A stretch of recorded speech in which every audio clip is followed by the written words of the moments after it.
President, angisuba mude ngoba inkonyane isathuka isisinga.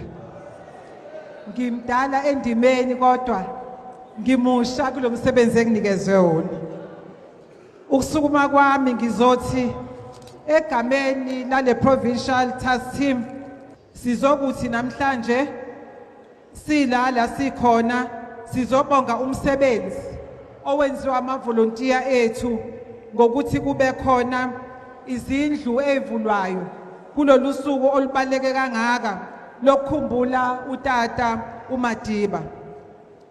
Namhlanje President wethu ubuzonikeza ihope kulabo abahopeless. Namhlanje ubuzonikeza amakhaya kulaba abagenawo amakhaya.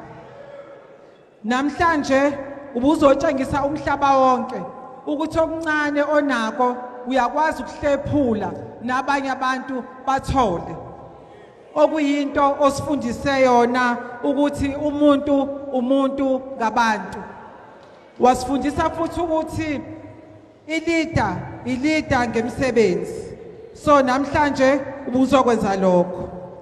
Ngakho ke uma ngimla egameni likaMacingwane njengosihlalo wethu eprovince, mina njengo-deputy chair ngizokuthi alikho elinye ilifa esinalo siKwaZulu Natal siSouth Africa ngaphandle kokuthi lo mkhonto wesizwe phathi siubambisise njengekhali zamantungwa sibekezelelane uma kukhona ingqinamba sixoxe.